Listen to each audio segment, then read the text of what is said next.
దేవుని పరిశుద్ధ సంగమం గురించి ఈరోజు మందిరం అనేది ఎందుకు కావాలి? దేవుని మందిరం, దేవుని సన్నిధి, మనం దేవునితో నివసించే ఈ స్థలం, ఈ చోటు అనేది ఎందుకు అవసరం అనేది మనకి తెలుసుకోవాలి. ఒక చర్చ్ నిర్మాణం అనేది పాత నిబంధన గ్రంథంలో స్థలాలకంటూ దేవుడు కాదని చెప్పి దావీదు మందిరాన్ని కడతానంటే కనుక దేవుడు నువ్వు నిర్ణయించుకున్నావు కాబట్టి నీ చేతులతో కట్టదు కానీ నీ కొడుకు చేత మందిరాన్ని కట్టము అని దేవుడు సెలవిస్తాడు. దేవుడు సెలవిస్తూ మందిరానికి దేవునికి ఉన్న ఔన్నత్యం నువ్వు కడతానంటున్నావు కానీ నాకు మందిరం నువ్వు కట్టలేవు. నేను ఎలాంటి వాడిని అంటే కనుక ఆకాశము నా సింహాసనం, భూమి నా పాదపీఠం, నువ్వు నా కొరకు ఎలాంటి మందిరాన్ని కడతామన్నప్పుడు దావీదు ఆయన మందసము, దేవుని యొక్క పరికరాలు, దేవుని మందసము, దేవునికి కావాల్సినవన్నీ కూడా మందిరంలో సమకూర్చడానికంటూ ఒక స్థలం కావాలి కాబట్టి, లేదా దేవుని జ్ఞాపకం చేసుకోవడానికి మందిరం కావాలి కాబట్టి ఒక చోటు నిర్మిస్తానన్నప్పుడు సరే కట్టు అని దేవుడు నిర్మించమన్నాడు. అలా నిర్మించుకున్న స్థలం, నిర్మించుకున్న చోటు ఏదైతే ఉందో అది దాని యొక్క ప్రాముఖ్యతలు అనేది కావాలి. ఎందుకు ఆ చోటు, ఎందుకు దాని యొక్క ప్రాముఖ్యత? ఇంకా కొత్తగా మందిరం అనేది ఈరోజు చాలా చోట్ల కట్టడం అనేది జరుగుతుంది. అయితే మందిరములకు ఉన్న విశిష్టత, మందిరములకు ఉన్న గొప్పతనం, మందిరముకు ఉన్న భావజాలాలు అనేవి కావాలి. భావజాలాలు అనేవి మనుషులోనికి చొచ్చుకుని పోవాలి. అలా మందిరంలో ఉన్న భావాలు మనిషిలో చొచ్చుకుపోయినప్పుడు అది మనిషిని దేవునితో ఏం చేస్తుందంటే కనుక కనెక్ట్ చేస్తుంది, దేవునితో ఏకమయ్యేలా చేస్తుంది. దాని యొక్క ఉద్దేశము తెలియక ఈరోజు యెరూషలేములో ఒక దేవాలయం కడతారు, యెరూషలేములో 3వ మందిరం కడతారు, వాటి కొరకు ఎందుకు చూడండి, ఇలా చూడండి అని చెప్పేవాళ్ళు ఎక్కువ. కానీ మందిరం యొక్క ప్రాముఖ్యతలు, ఆ చోటు యొక్క ప్రాముఖ్యత అనేది తెలిస్తే కనుక, ఆ ధన్యతలో మన జీవితాల్లోకి వస్తే కనుక మనకి ఎంతటి మేలు ఉన్నామనేది దాని గురించి భక్తుల యొక్క వాళ్ళు అనుభవించిన భావాలను ఏం చేశారంటే కనుక గ్రంథంలో దేవుడు రాయించారు. వాళ్ళు ఏవైతే అనుభవించారో వాటిని వాళ్ళు ఏం చేశారంటే కనుక రాశారు. అవి ఈరోజు కొన్ని విషయాలు మనం ఏం చేద్దామంటే ధ్యానం చేసుకుందాం. మందిరము ఎందుకు అవసరమనే దాన్ని, ఎందుకు కావాలనే దాన్ని మనం ధ్యానం చేసుకుందాం. మొదటిగా కీర్తనల గ్రంథము 84వ అధ్యాయము, కీర్తనల గ్రంథము 84వ అధ్యాయం, కీర్తనల గ్రంథము 84వ అధ్యాయం 10వ వచనాన్ని మనం చూడగలిగితే కనుక, నీ ఆవరణములో ఒక దినము గడుపుట 1000 దినముల కంటే శ్రేష్టమైనది. నీ ఆవరణంలో ఒక దినము గడుపుట 1000 దినముల కంటే శ్రేష్టమైనది. అంటే మందిరము ఎందుకంటే కనుక దేవుని శ్రేష్టత దొరికే చోటు, స్థలం.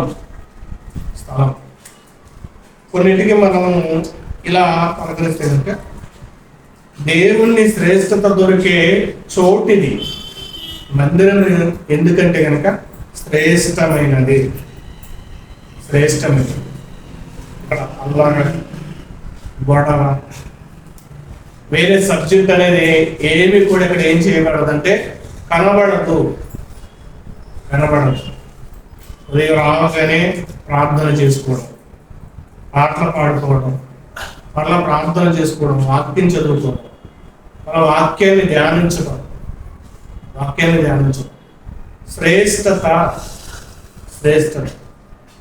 లోకంలో ఎక్కడికి వెళ్ళినా దొరకని యొక్క శ్రేష్టత ఎక్కడ దొరుకుతుందంటే కనుక మందిరంలో మాత్రమే దొరుకుతుంది. మందిరంలో దొరకని శ్రేష్టత ఎక్కడ లేదు. ఎక్కడికి వెళ్ళండి. ఒక్కొక్కసారి ఆదివారం ఏదైనా ఊరు వెళ్ళాల్సిన అవసరం ఉంటే వెళితే అవసరతను బట్టి వెళ్ళచ్చు. కానీ పని కట్టుకుని దేవుని మందిరాన్ని మానేయకు. అవసరత వచ్చింది, చాలా ప్రాముఖ్యమైనది. ఎవరన్నా బంధువులు ఎవరన్నా కూడా చనిపోయినా, లేదే మనకి అవసరత పడేది ఆసుపత్రికి వెళ్ళాలన్నా, లేదా పిల్లలకి ఎగ్జామ్స్ ఉంటాయి, ఆదివారం రోజు ఎగ్జామ్స్ అనేవి జరుగుతుంటాయి. ఇలా ప్రాముఖ్యత అవసరతను బట్టి వెళ్ళచ్చు. ఒకవేళ వెళ్ళినా ఆ రోజు మనసులో మనకి ఎలా ఉంటుందంటే కనుక ఈరోజు మందిరానికి వెళ్ళలేకపోయాం.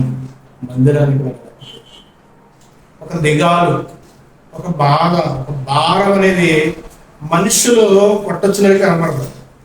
ఎందుకని? శ్రేష్టత అనేది ఇక్కడ తప్ప ఇంకెక్కడ దొరకదు కాబట్టి దేవుని మందిరంలో ఉండే ఆ శ్రేష్టత ఆ రోజు మనం ఏం చేసామంటే కోల్పోయాం.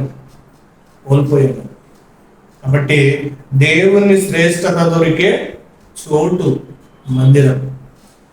ఆ శ్రేష్టతను ఈరోజు మనం అవసరం లేకపోయినా మనం పనిగట్టుకుని మానేస్తే కనుక ఆ శ్రేష్టత చాలా దినాలు ఏం చేస్తామంటే కోల్పోతాం. దేవుని మందిరంలో ఒక దినం గడిపితే 1000 దినముల కంటే శ్రేష్టమైనది. అంటే ఈ దినాల యొక్క శ్రేష్టత నీకు దేవుడు ఒక్క రోజులో ఇస్తున్నాడు. అంటే 1000 దినాల శ్రేష్టత ఒక రోజు ఇస్తున్నాడు అంటే ఒక దినం గడిపితే 1000 రోజులు ఎలక్కర్లేదని అనుకుంటాం. మనిషి ఆలోచన వేరు, దేవుని యొక్క ఆలోచన వేరు. మనిషి ఆలోచన ఏంటంటే కనుక తనకి అవకాశాన్ని వెతుకుతూ చదువుతాడు బైబిల్. అవకాశాన్ని వెతుక్కుంటూ చదివితే కనుక బైబిల్ అపార్థమైపోతుంది. 1000 దినాల యొక్క శ్రేష్టతను దేవుడు ఒక్కరోజే నీకు కలిగించడానికి ఏర్పాటు చేయబడిన చోటేది, ఏర్పాటు చేసిన స్థలమే ఇది. శ్రేష్టత దొరికే చోటు. ఇక రెండో విషయం వస్తే కనుక 4వ వచనం చూద్దాం. మీ మందిరమునందు నివసించే వారు ధన్యులు, వారు నిత్యము నిన్ను స్తుతించెదరు. నీ మందిరమందు వారు నివసించేవారు ధన్యులు, వారు నిత్యము నిన్ను ఏం చేస్తారంటే కనుక స్తుతించెదరు. నిత్యము ఆయన్ని స్తుతించే చోటు ఇది. చోటు. ఈరోజు ప్రతి ఒక్క చర్చిలోనూ కూడా చిన్నగా ఉండి పెద్దగా ఉండి అది ఏ చర్చ్ అయినా, ఏ ప్రాంతంలో, ఏ మారుమూల ప్రాంతంలో ఉన్నా, లేదా అగ్ర రాష్ట్రాల్లో, దేశాల్లో ఉన్న ఈరోజు ఆదివారం ఏం చేస్తారంటే కనుక ఆరాధన జరుపుతారు, ఆరాధిస్తారు. ఆయన ఆరాధించే చోటు ఇది, ఆయనను స్తుతించే రోజు. నిత్యము ఆయన్ని స్తుతించాల్సిన చోటు ఇది, స్థలం ఇది. మందిరము అందుకోసం. దేవుని స్థలానికి ఎందుకు రావాలంటే కనుక ఆయనను స్తుతించే సమయము, ఆయనను స్తుతించి ఆయన ఆరాధించే సమయము ఇది మాత్రమే కాబట్టి ఇంకెక్కడికి వెళ్ళాక ఒకవేళ అంతగా మనం పాటలు పాడుకుని స్తుతించుకోవడానికి సభలైతే ఓకే.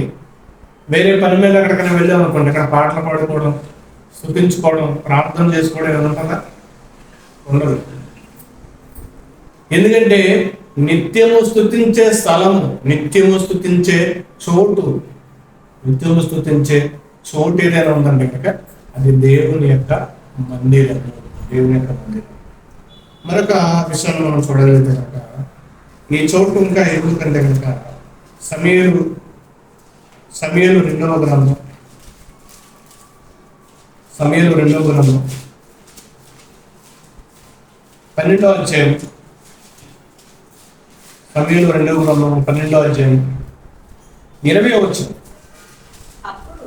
సమూయేలు 2వ గ్రంథం 12వ అధ్యాయం 20వ వచనం. అప్పుడు దావీదు నేల నుండి లేచి స్నానము చేసి తైలము పూసుకుని వేరు వస్త్రములు ధరించుకుని యెహోవా మందిరములో ప్రవేశించి మ్రొక్కి తన ఇంటికి తిరిగి వచ్చాడు. అంటే ఈ చోటు ఏంటంటే కనుక మోకరించే చోటు,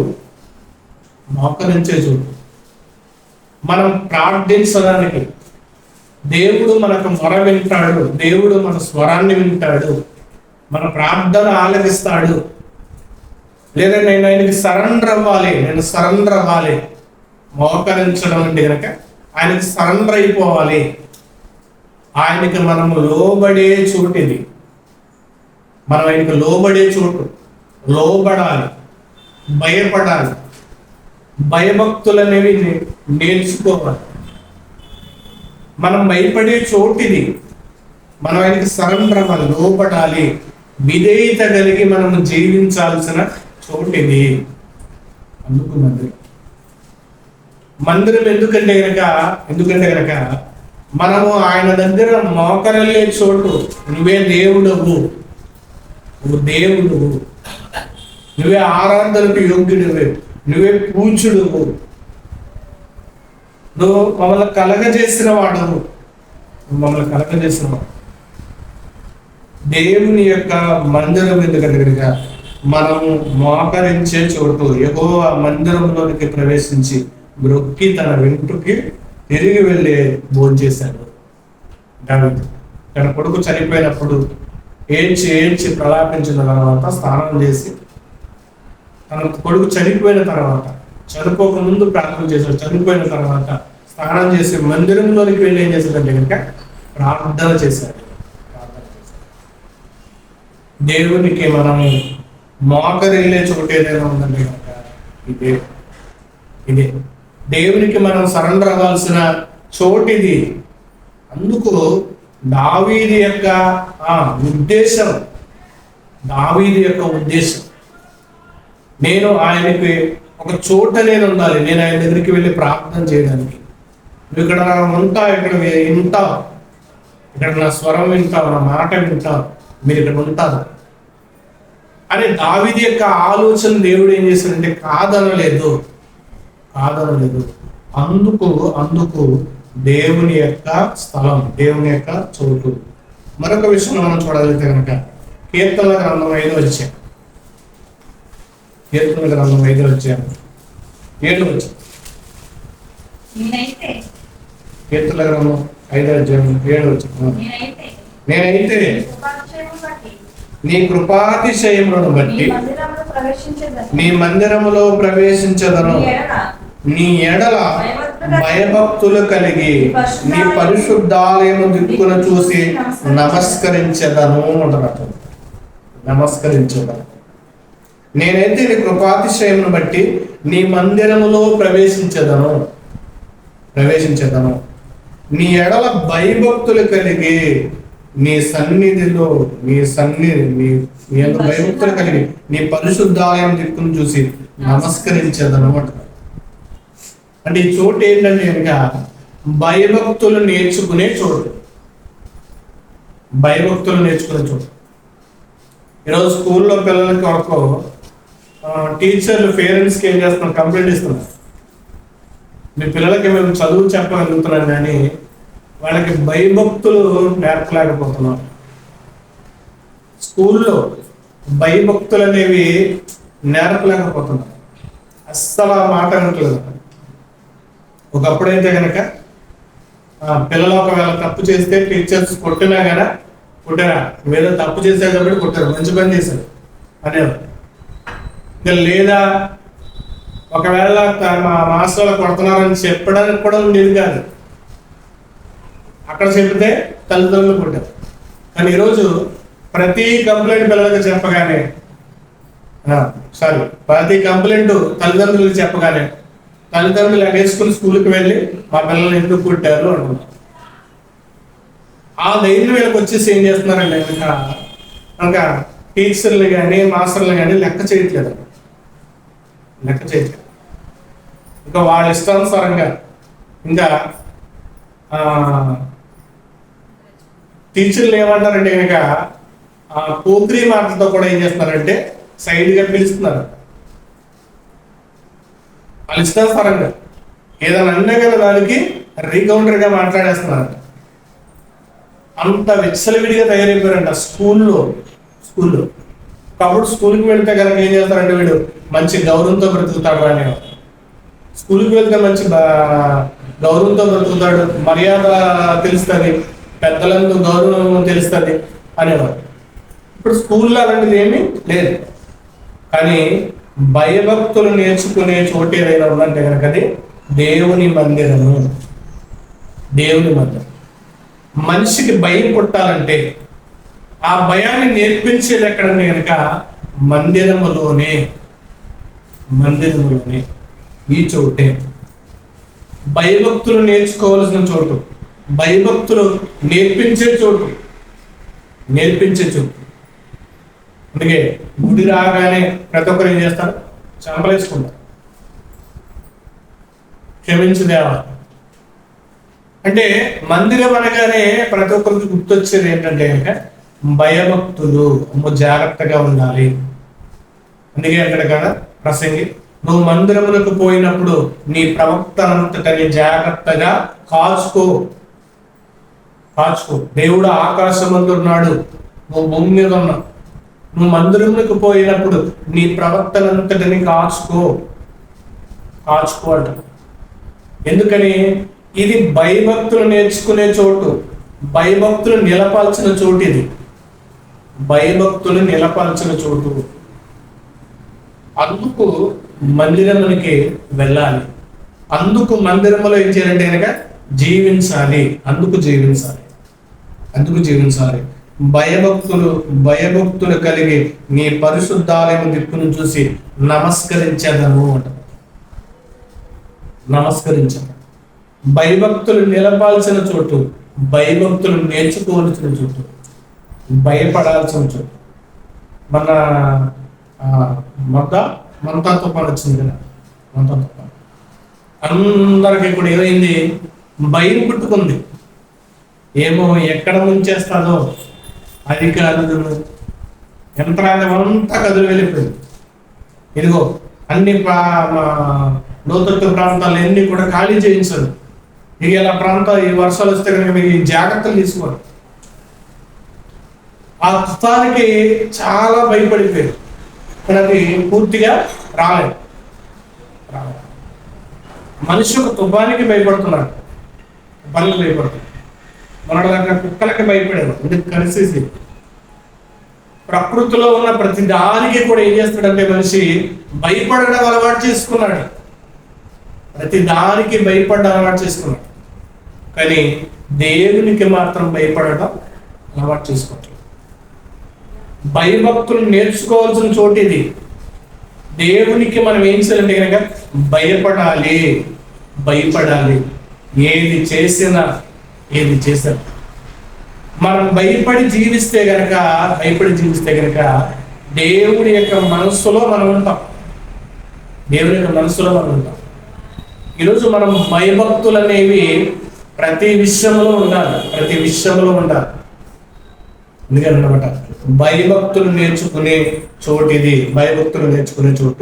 మరొక విషయాన్ని చూస్తే కీర్తన గ్రంథం 65వ అధ్యాయం. కీర్తన గ్రంథం 65వ అధ్యాయం. ఇంకా ఎందుకు ఈ చోటు అంటే ఇక్కడ మరొక విషయం 65వ కీర్తన 4వ వచనం. 65:4 నీ ఆవరణలో నివసించినట్లు నీవు ఏర్పరచుకుని చేర్చుకున్న వారు ధన్యులు. నీ పరిశుద్ధాలయము చేత నీ మందిరములో మేలుల చేత మేము తృప్తిపరచబడదము. ఇంకా మందిరం ఎందుకు అంటే కనుక, ఈ చోటు ఎందుకంటే కనుక నీ ఆవరణములో నివసించినట్లు నీవు ఏర్పరచుకుని చేర్చుకున్న వారు ధన్యులు. నీ పరిశుద్ధాలయం చేత నీ మందిరములో మేలుల చేత మేము తృప్తి పొందేదము అంటారు. మేలుల చేత తృప్తి పొందే చోటు ఇది. మేలుల చేత మనము తృప్తి పొందాలంటే కనుక ఒక ధనవంతుడు రాస్తూ, నాకున్న విస్తారమైన ఆస్తిని బట్టి నాకు తృప్తి కలగట్లేదు. ఒక ఇంజనీర్ తనకున్న తెలివిని బట్టి నాకు తృప్తి రావట్లేదు. ఇంకా చెయ్యాలి, ఇంకా ఏదో కనుగొనాలి, ఏదో చెయ్యాలి, ఏదో ఒకటి నేను ఏం చేయాలంటే చెయ్యాలి. మనుషులకి ఈరోజు లోకంలో ఉన్న ఏ మనిషికైనా సరే తృప్తి అనేది దొరకట్లేదు. తృప్తి పొందలేకపోతుంది. ప్రతిది కూడా ఏది అనుభవించినా, ఏది చేసినా, ఏది సంపాదించినా, ఏది సాధించినా మరొకటి సాధించాలి.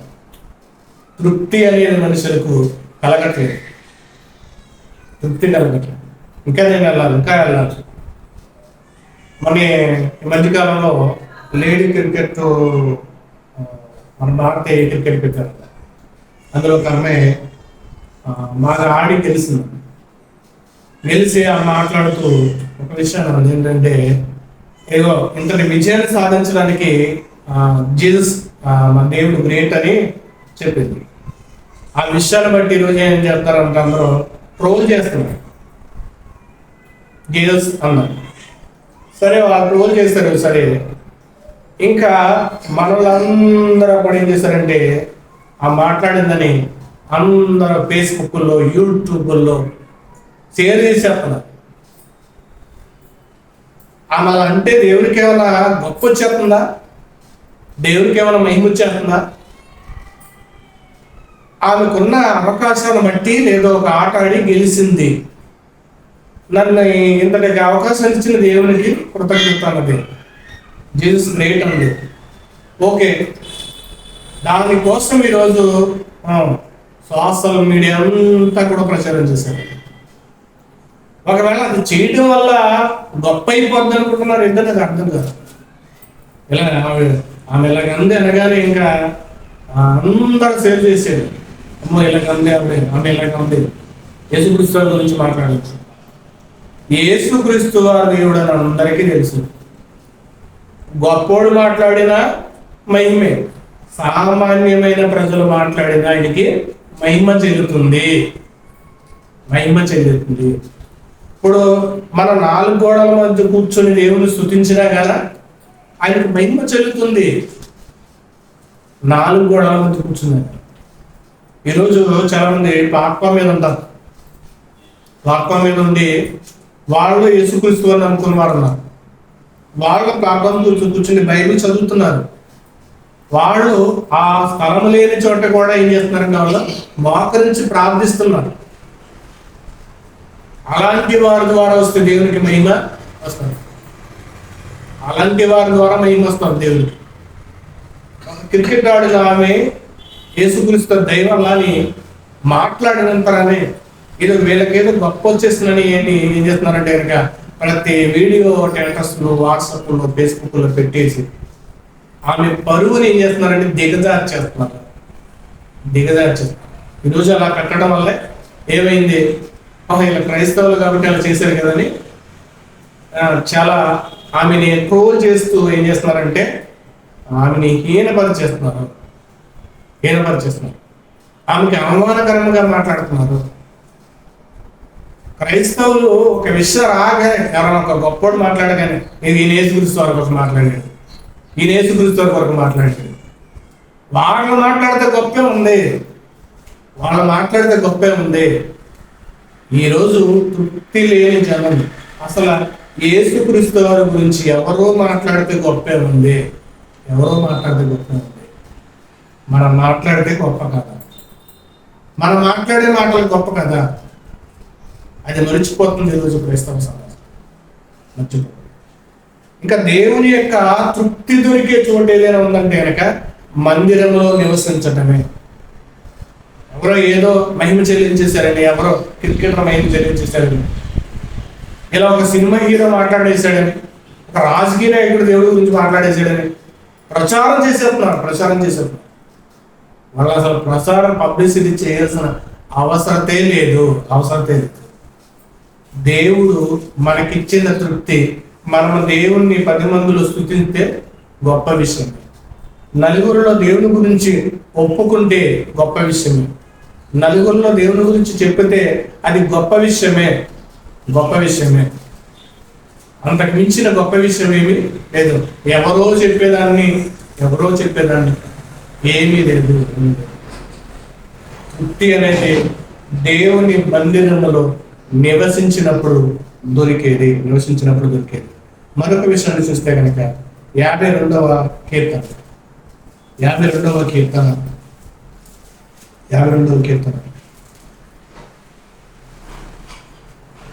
వచనం. నేనైతే దేవుని మందిరంలో నివసించు పచ్చని ఒలివ చెట్టు వలె ఉన్నాను. నిత్యము దేవుని కృపయందు నమ్మిక ఉంచుతున్నాను. నిత్యము అంటే చిరకాలము కూడా ఆయన కృపయందు నమ్మిక ఉంచేవాడు కావాలి. నమ్మిక ఉంచే చోటే నిత్యము అంటే చిరకాలము కూడా ఆయన ఎందుకు ఏం చేయాలంటే కనుక నమ్మిక ఉంచాలి. నమ్మిక ఉంచే చోటు. మనకి ఏదన్నా బాధలు వస్తే ఆయన మీద నమ్మకం ఉంది. మనకి ఏదైనా ఇబ్బంది కలిగితే నమ్మకం ఉంది. మనకి సమస్య వచ్చినప్పుడు మనం ఏం చేయాలంటే నమ్మిక ఉంచాలి. దేవుడు మేలు చేసినప్పుడు నమ్ముకుంటాం. దేవుడు మేలు చేశాడు మనకి. దేవుడు మేలు చేసినప్పుడు ఏం చేస్తామంటే, అమ్మో దేవుడు నా జీవితంలో గొప్ప మేలు చేశాడు అని మనం చెప్తాం, మనం ఒప్పుకుంటాం. అదే మన జీవితంలో ఒక కీడు జరగగానే అంటే మేలు జరిగినప్పుడు కీడు జరిగినప్పుడు కూడా మనం ఏం చేయాలంటే ఆయన యందు నమ్మిక ఉంచాలి. చిరకాలం ఆయన యందు నమ్మిక ఉంచాలి. అందుకే యోబు అంటాడు కదా, మనము మేలు మాత్రమే తీసుకుంటామా, శ్రమలో మనం అనుభవించడానికి దేవుడు చేసే మేలే తీసుకుంటామా, శ్రమ అనుభవించడానికి మనం తగిన వారమే. మనము నిత్యము ఆయన కృపయందు నిత్యము మనము ఆయన కృపయందు నమ్మిక ఉంచాల్సిన చోటిది. నిత్యమైన కృపయందు నమ్మిక ఉంచాల్సిన చోటు. ఆయన కృపయందు మనం ఏం చేయాలంటే నివసించాలి. దేవుడు ఏది వచ్చినా, బాధ వచ్చినా, ఆనందం వచ్చినా, సంతోషం వచ్చినా, శ్రమ వచ్చినా, ఏది కలిగినా లేకపోయినా, అందుకే భక్తుడు అన్నాడు, శాలలో పశువులు లేకపోయినా, పంట చేతికి రాకపోయినా, నేను యెహోవా యందే నమ్మిక ఉంచెదను. నేను యెహోవా యందే నమ్మిక ఉంచెదను అంటే మనం నమ్మికను నేర్చుకోవాల్సిన చోటు ఏదైనా ఉందంటే కనుక అది మందిరము. నమ్మికతో మనము జీవించాల్సిన చోటు. అందుకే నమ్మిన వారి కంటే, చూసి నమ్మిన వారి కంటే చూడక నమ్మిన వారు ధన్యులని యేసుక్రీస్తువారు. నమ్మిక మనమైన నమ్మికను నేర్చుకోవడానికి, నమ్మికను చూపించడానికి, దేవా నీ నమ్మికను నేను ఏం చేయాలంటే ఒమ్ము చేయను. నీ నమ్మిక నేను తోలాను. నువ్వు నాకు ఏది చేస్తున్నా నీ నమ్మిక ఏందో నేను నిత్యము ఉంటా. చిరకాలం నీ నమ్మిక ఉంచుతాను అని నమ్మిక ఉంచే చోటే ఇది. నమ్మిక ఉంచాల్సిన స్థలమే ఇది. ఇంకొక విషయంలో మనం చూడగలుగుతాం. కీర్తన గ్రంథం 92వ అధ్యాయం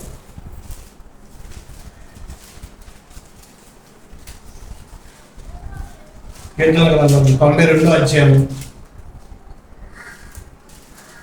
13వ వచనం. 92వ అధ్యాయం 13వ వచనం. యెహోవా మందిరములో నాటబడిన వారై వారు మన దేవుని ఆవరణములో వర్ధిల్లుదురు. యెహోవా మందిరములో నాటబడిన వారై, యెహోవా మందిరములో నాటబడిన వారై. ఈ చోటు ఏంటంటే కనుక నాటబడాలి. నాటబడాలి. ఒకటి, దేవుని మాటలు మన హృదయములో నాటబడే చోటు. దేవుని వాక్యం నీ హృదయంలో నాటబడే చోటు ఇది, నాటుకోవాల్సిన చోటు. అందుకే విత్తనము పోలిన అంటారు. ఎక్కువ యేసుక్రీస్తు వారు మాట్లాడే ఒప్పుకున్నారు. యోబు గ్రంథములు 22వ అధ్యాయం, యోబు గ్రంథము 22వ అధ్యాయం 22వ వచనం చూడండి. ఆయన నోటి ఉపదేశమును అవలంబించుము, ఆయన మాటలు నీ హృదయములో ఉంచుకొనుము. ఆయన నోటి ఉపదేశమును అవలంబించు. అవలంబించండి, పాటించు, అనుసరించు, నడుచుకో. ఆయన నోటి ఉపదేశమును అవలంబించి ఆయన మాటలు నీ హృదయంలో ఉంచుకో. ఆయన వాక్యముతో నాటబడే చోటు ఇది, నాటబడే చోటు. వాక్యంతో మనం ఏం చేయాలంటే నాటబడాలి. వాక్యంతో మనం ఏం చేయాలంటే నాటబడితే మనం దేవుని యొక్క సన్నిధిలో ఎదుగుతాం. నేను పచ్చని ఒలివ చెట్టు వలె నాటబడి తిని అంటాడు. నాటబడి తిని అంటాడు. ఇంకా అపోస్తుల కార్యం 2:37 వచనం చూడండి. అపోస్తుల కార్యం 2:37.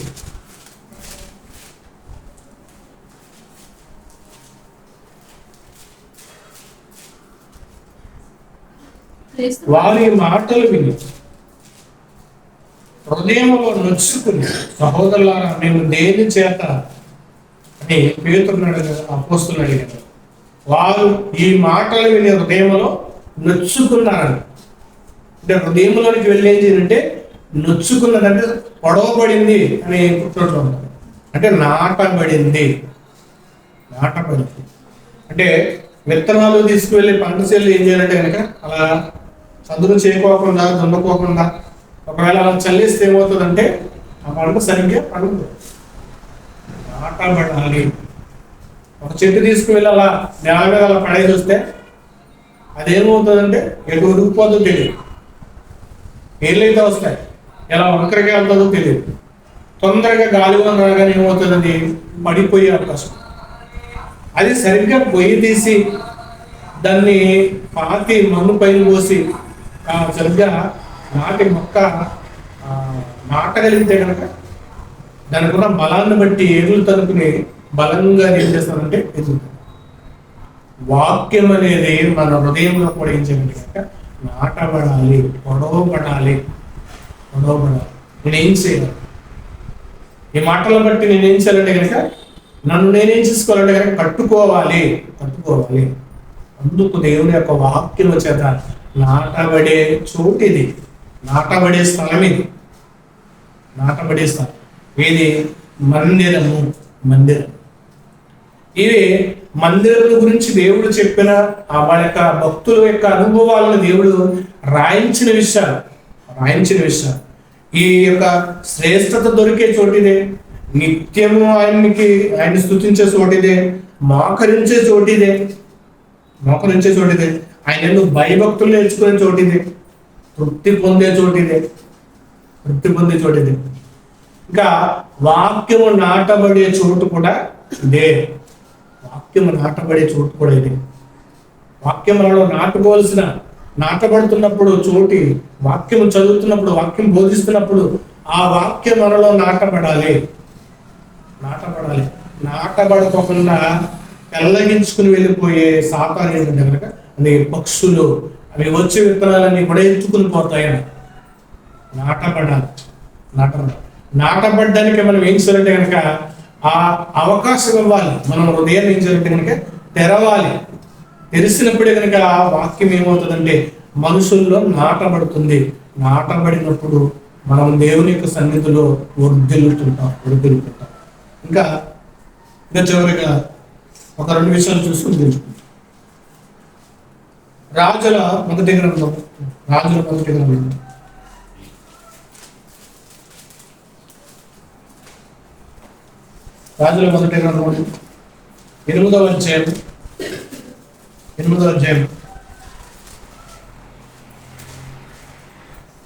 30వ వచనం. రాజుల మొదటి గ్రంథం 8వ అధ్యాయం 30వ వచనం. మరియు నీ దాసుడనైన నేను నీ జనుడైన ఇశ్రాయేలును ఈ స్థలము తట్టు తిరిగి ప్రార్థన చేయనప్పుడల్లా నీ నివాస స్థలమైన ఆకాశమందు విని నా విన్నపమును అంగీకరించును, విన్నెల్లప్పుడు మమ్మును క్షమించుము అంటారు. సొలొమోను గారు మందిరాన్ని కట్టిన తర్వాత చేసిన ప్రార్థన. అయ్యా, ఈ స్థలం అయ్యేటట్టు, ఈ స్థలము తట్టు మేము తిరిగినప్పుడు మేము చేసిన పాపములన్నిటిని కూడా ఏం చేయాలంటే కనుక క్షమించాలి. క్షమించబడే చోటు, క్షమించే చోటు ఇదే. మానవాళ్ళందరూ కూడా పాపపు యొక్క రింగులో ఉన్నారు, పాప యొక్క కక్షలో జీవిస్తున్నారు. ఆ పాపము నుండి మనిషికి విముక్తి దొరికే చోటు, పాపానికి విముక్తి దొరికే చోటు ఏదైనా ఉన్నది మందిరము. నీ రహస్యమందు నీ తండ్రికి మొరపెట్టినప్పుడు నీ తండ్రి నీ యొక్క మొరను ఆలకించును. నువ్వు ఇందులోనికి వెళ్ళి తాను గడియ వేసుకుని నువ్వు రహస్యమందు ప్రార్థన చేస్తే కనుక నీ దేవుడు నీ మొర వింటాడు, నీ స్వరం వింటాడు. అలా విన్నప్పుడు దేవుడు ఏం చేస్తాడంటే కనుక మన పాపములను క్షమిస్తాడు. మనం ఎప్పుడైతే ప్రార్థిస్తున్నామో అప్పుడు దేవుడు ఏం చేస్తాడంటే కనుక క్షమిస్తాడు.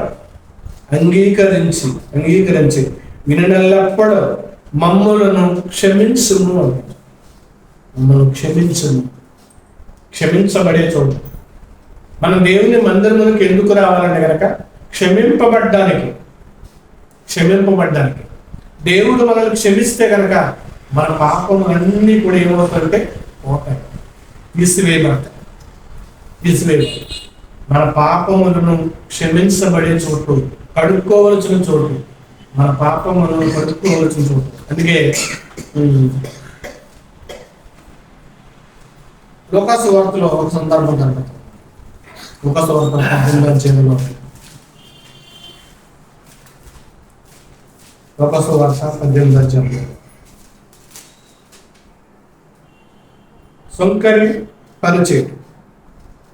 సొంకరి పరిచయుడు యొక్క ఆ సందర్భం మనకు కనపడినప్పుడు 10వ వచనంలో అక్కడ కనపడుతున్న విషయం, ప్రార్థన చేయుటకై 2 మనుషులు దేవాలయంలోకి వెళ్ళేది.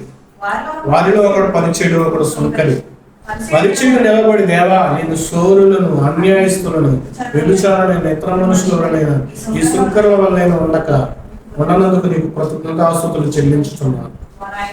అంటే దేవుడు ఆ సుంకరి పరిచయుడు వీళ్ళు ఎందుకు వెళ్ళారంటే కనుక ప్రార్థన చేయడానికి వెళ్ళారు. సుంకరి తనకున్నది చెప్పడానికి వెళ్ళాడు. చెప్పడానికి వెళ్ళాడు. సుంకరి గారు క్షమించండి, పరిచయుడు ఏం చేశాడంటే కనుక తనకున్నది చెప్పడానికి, దేవా, నేను ఇలా కాదు, నేను ఇలా లేను. మనకి లేనివి దేవునికి మనం అప్పచెప్పనక్కలం. మనకి లేనివి మనం మంచిగా ఉన్నామన్నది దేవునికి చెప్పనక్కల. దేవుడు చూస్తున్నాడు. దేవుడు ప్రతిదీ కూడా చూస్తున్నాడు. మనము లేనివి చెప్పేవారుగా ఉండకూడదు. పరిచయుడు ఏం చేశాడంటే లేనివి చెప్తున్నాడు. లేనివి అంటే మందిరానికి వచ్చి మనం ఏం ప్రార్థన చేయాలో కూడా తెలియకపోతే, ఏం అడగాలో కూడా తెలియకపోతే, ఇలా చాలా మంది ఏం అడగాలో కూడా తెలియకపోకుండా వచ్చి ప్రార్థన చేస్తాం. ఏం అడగాలో తెలియదు. ఇక్కడ సుంకరి ఏం చేస్తున్నాడు అంటే కనుక నిలవబడి దేవా అది 11 వచ్చింది. అయితే సుంకరి దూరము నిలుచుండి ఆకాశం వైపు కనులెత్తించుటకైనను ధైర్యము చాలక రొమ్ము కొట్టుకొనుచు, దేవా పాపినైన నన్ను క్షమించు, పాపినైన నన్ను క్షమించు. కొంచెం చర్చిలోకి వెళ్తే మేము ఇవి చేసాం దేవునికి, మేము ఇవి ఇచ్చాం అని చెప్పుకుంటుంటాం. మేము యొక్క చర్చికి ఏం చేశామంటే ఈ చైర్స్ ఇచ్చాం, ఈ ప్యానల్ ఇచ్చాం, ఈ కుర్చీలు ఇచ్చాం, ఈ పోడియం ఇచ్చాం అని చెప్పుకుంటుంటారు. కానీ వాళ్ళు చెప్పడమే సరిపోతుంది. కానీ ఇదిగో పాపములు క్షమించబడాలి, దేవాలయాన్ని క్షమించబడాలి అంటే మందిరంలోకి వచ్చి కొన్ని సంవత్సరాలు అయిపోతుందంటే కనుక మేము పరిశుద్ధులు అయిపోయాం అనుకుంటారు. చాలా మేము దేవుని సన్నిధిలోకి వచ్చిన సంవత్సరాలు అయింది అంటే మేము విశ్వాసులం అయిపోయాం, మేము దేవుని పిల్లలు అయిపోయాం, మాకేంటి అని ఒక ధీమా వస్తుంది. అలాంటి వాడే సుంకరి, పరిచయుడు. అలా ధీమా కలిగిన వాడే పరిచయుడు.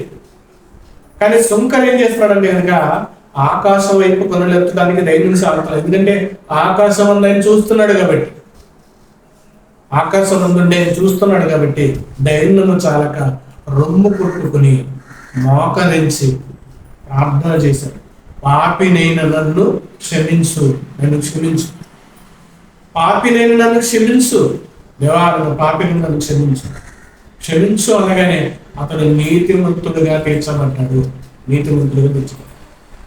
ఈ చోటు మనము పాపములు క్షమించబడి నీతిమంతులుగా తీర్చబడే చోటు ఇది, నీతిమంతులుగా తీర్చబడే స్థలం ఇది.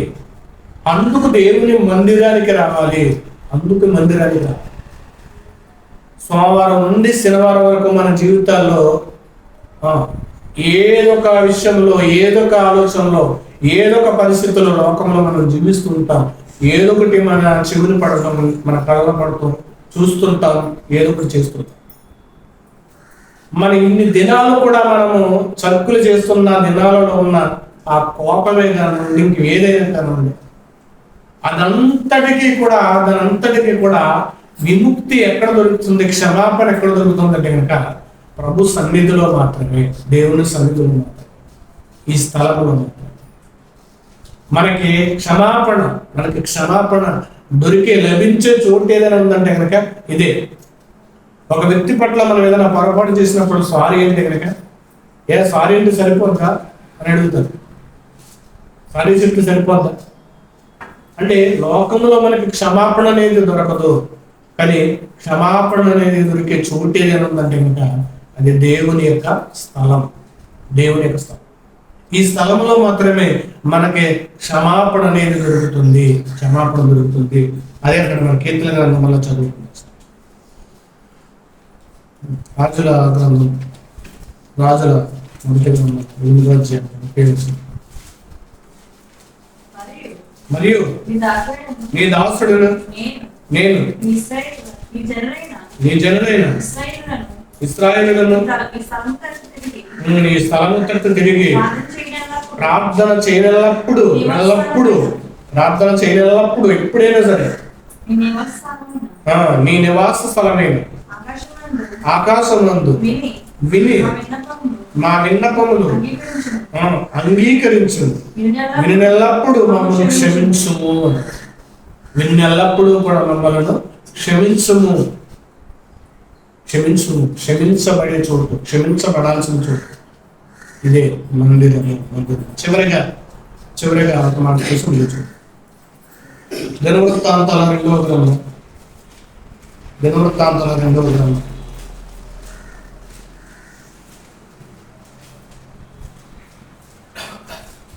29వ అధ్యాయం. దినవృత్తాంతాల గ్రంథం 29వ అధ్యాయం 31వ వచనం చదువు. అంతటా హిజ్కియా, మీరిప్పుడు యెహోవాకు మిమ్మల్ని ప్రతిష్ఠించుకుని దగ్గరికి వచ్చి యెహోవా మందిరములోనికి బలిద్రవ్యములను కృతజ్ఞతార్పణలను తీసుకుని రండి. ఆజ్ఞగా సమాజపు వారు బలిద్రవ్యములను కృతజ్ఞతార్పణలను తీసుకుని వచ్చేది. దహన బలులను నర్పించుటకు ఎవరికి ఇష్టము పుట్టినో వారు దహన బలిని ద్రవ్యములను తీసుకుని వచ్చేది అనొచ్చు. ఇక్కడ ఒక విషయాన్ని చెప్తున్నాడు. మందిరములో ఏముండాలంటే కనుక బలి ద్రవ్యములు ఉండాలి. ఇది చివరిగా మనం చెప్తారనమాట. చాలా ప్రాముఖ్యమైన విషయం. పాత నిబంధనలో నిగూఢముగా దాచబడిన విషయాలు ఉంటాయి. అవి యేసుక్రీస్తు వారికి యాప్ట్ అవుతాయి, సరిపోతాయి. పాత నిబంధనలో నిగూఢంగా ఉన్న విషయాలు యేసుక్రీస్తు వారికి యాప్ట్ అయ్యాయి, యేసుక్రీస్తు వారికి సూట్ అయ్యాయి. సంగతులు ఉన్న విషయాలు చాలా ఉంటాయి, చాలా విషయాలు పాత నిబంధన అంతా ఉంటాయి. అలా మనల్ని ఆశ్చర్యపరిచే విషయాలు కూడా ఏంటంటే కనుక ఇది ఒకటి. మందిరములో బలి ద్రవ్యములను, బలి ద్రవ్యము, బలి అంటే చంపేది, ద్రవ్యం అంటే వెలకట్టేది. బలి ద్రవ్యములను కృతజ్ఞతార్పణలను తీసుకుని రండని ఆజ్ఞేయగా బలి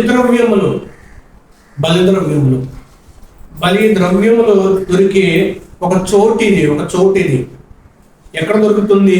ఆ బలి ద్రవ్యము, ఆ బలి యొక్క వెల, ఆ మూల్యము ఎక్కడ దొరుకుతుందంటే కనుక ఎక్కడ దొరుకుతుందంటే కొరింథీయులకు రాసిన మొదటి పత్రిక 6వ అధ్యాయం 20వ వచనంలో రాయబడుతున్నమాట. విలువ పెట్టి కొనబడిన వారి కనుక మీ దేహముతో దేవుని మహిమపరచుడి అన్నట్టు. విలువ పెట్టి కొనబడిన వారు కనుక, ఏమి విలువ పెట్టి కొనబడ్డామంటే కనుక ఆయన ధనవంతుడైంది మనము మన వల్ల దారిద్రతను అనుభవించి ఆయన సిలువ యాగమును చేశాడు. సిలువ యాగమైపోయాడు. అందుకే యేసుక్రీస్తు వారు సిలువ వేయబడుతున్న కొన్ని దినాలకు ముందుగా పస్కాను ఆచరించడానికి ఒక విధిని ఏర్పాటు చేయాలి. అక్కడ పస్కాను పూజిస్తున్నప్పుడు యేసుక్రీస్తు వారు మాట్లాడుతున్న మాటను చూద్దాం. మత్తయి సువార్త 26వ అధ్యాయం.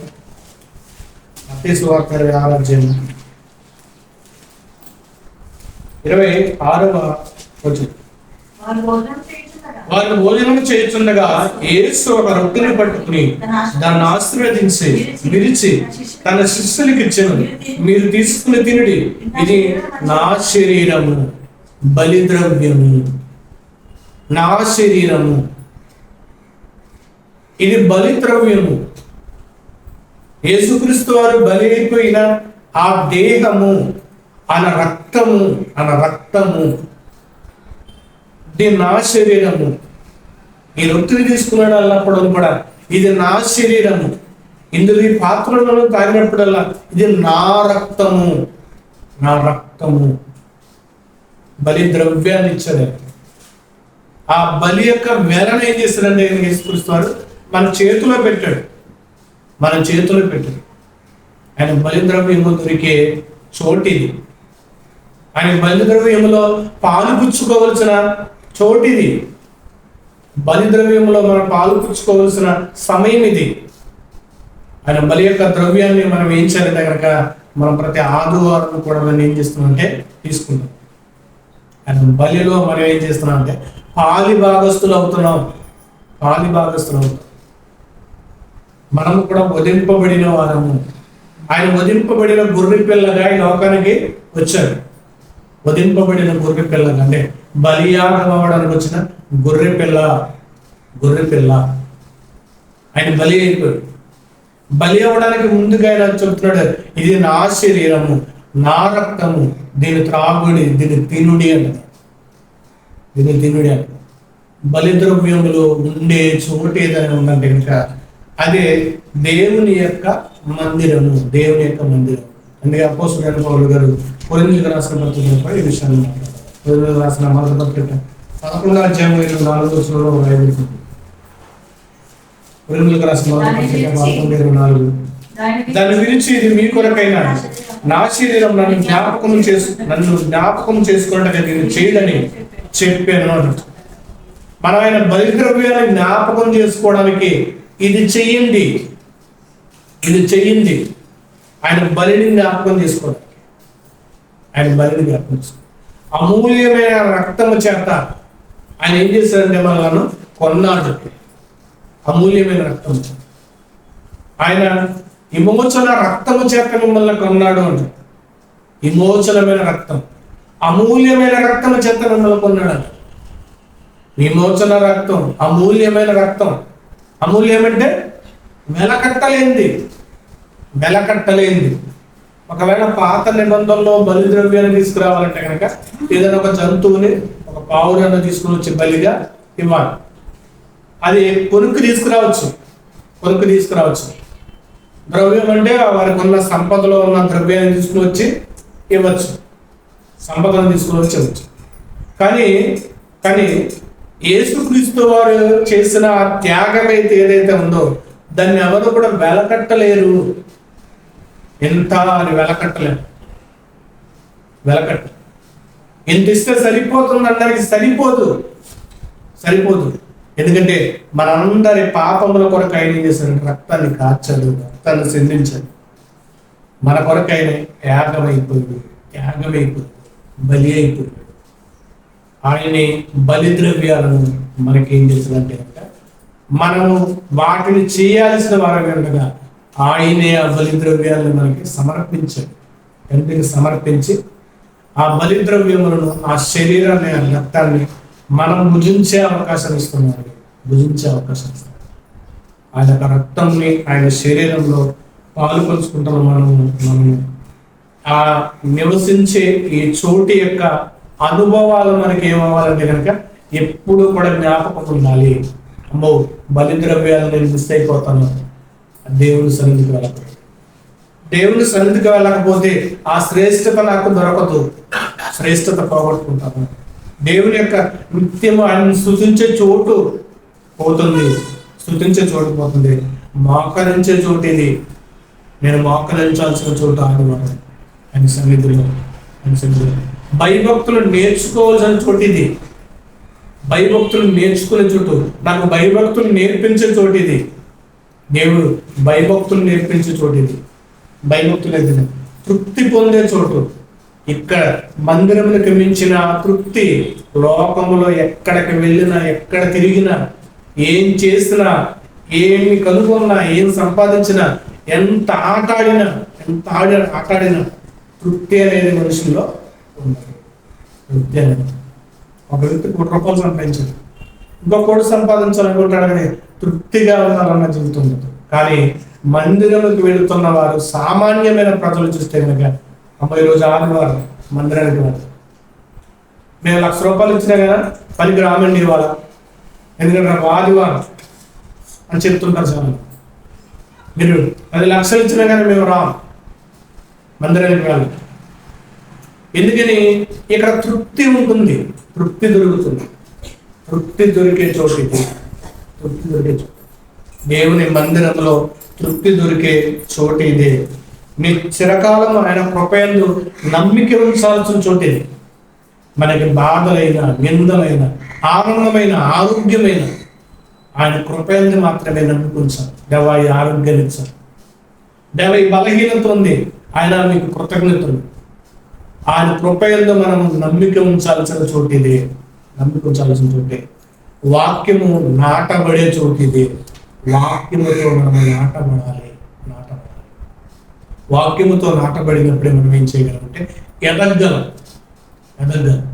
ప్రతి విషయంలో కూడా మనం ఎదగలం. ఈరోజు ఆ ఆత్మీయంగా ఎదగలేకపోతున్నారంటే కనుక వాక్యము నాటబడకపోవడం వల్లనే. వాక్యం నాటబడితే కనుక ఎదుగుతారు. ఎదగటం అంటే ఏదో ఆస్తులు సంపాదిస్తారు, ఏదో అభివృద్ధి బాగా వస్తుంది అంటారు.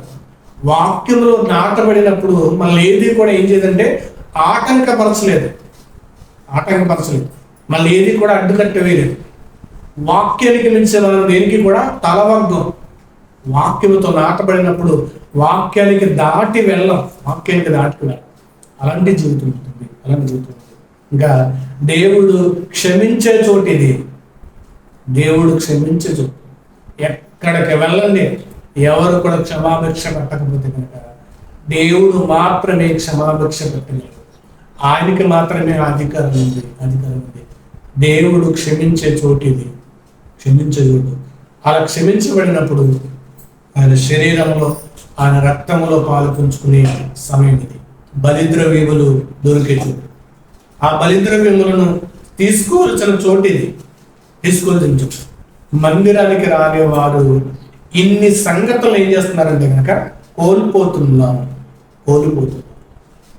దేవుని యొక్క స్థలం యొక్క ప్రాధాన్యత ఏంటంటే కనుక ఇది ఇందుకోసమే దేవుని యొక్క మందిరములకు ఏం చేయాలంటే కనుక